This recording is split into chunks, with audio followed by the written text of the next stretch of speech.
2017 के पहले जो सरकारें प्रदेश में काबिज थी, उनके कारनामे आप सबसे छुपे हुए नहीं हैं। दलित महापुरुषों के स्मारकों को वे तोड़ने की बात करते थे। उनके द्वारा लगातार ये प्रयास किया जाता था कि हमारा समाज अपमानित महसूस करे। उनके द्वारा अनेक इस प्रकार के कुत्सित प्रयास किए गए, लेकिन 2017 के बाद जब डबल इंजन की भारतीय जनता पार्टी सरकार उत्तर प्रदेश में आई, तो पिछली सरकारों ने जो अनुसूचित जाति जनजाति की छात्रवृत्ति को उत्तर प्रदेश में रोक दिया था, उस छात्रवृत्ति को फिर से चालू करते हुए यह सुनिश्चित किया कि अनुसूचित जाति जनजाति के हर छात्र को समय से छात्रवृत्ति मिले। यह व्यवस्था भी पुख्ता व्यवस्था करने का कार्य किया गया। यह सुनिश्चित किया गया हर सरकारी कार्यालय में बाबा साहब भीमराव अंबेडकर, जो भारत के संविधान के निर्माता हैं, भारत के संविधान के शिल्पी हैं, उनकी फोटो जरूर लगाई जाए। और आज आप देखते होंगे बाबा साहब भीमराव अंबेडकर की प्रतिमा हर सरकारी कार्यालय में आपको दिखाई देती होगी।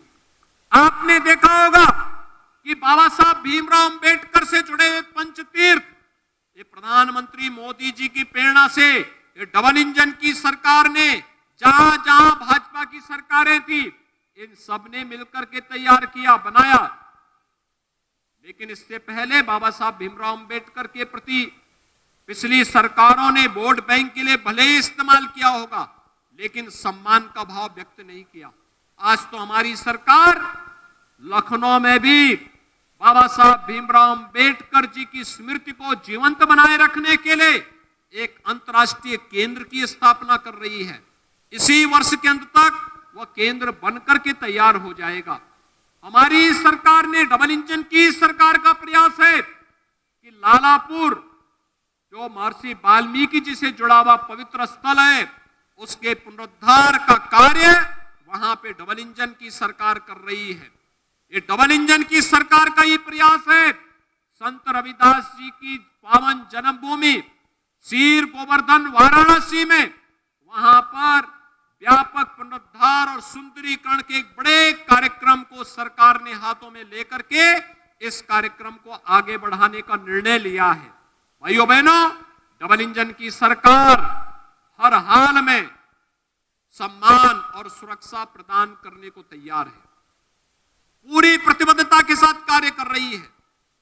2017 के पहले अनुसूचित जाति जनजाति से जुड़े हुए लोगों के सामने पहचान का संकट खड़ा होता था। कोई यात्रा नहीं निकाल पाते थे। पर्व और त्योहारों को शांतिपूर्ण तरीके से मनाने के लिए रोकने का प्रयास होता था। उपद्रवी तत्वों के द्वारा अनेक प्रकार की यातनाएं देने का कार्य होता था। लेकिन आज डबल इंजन की सरकार ने सुरक्षा की पुख्ता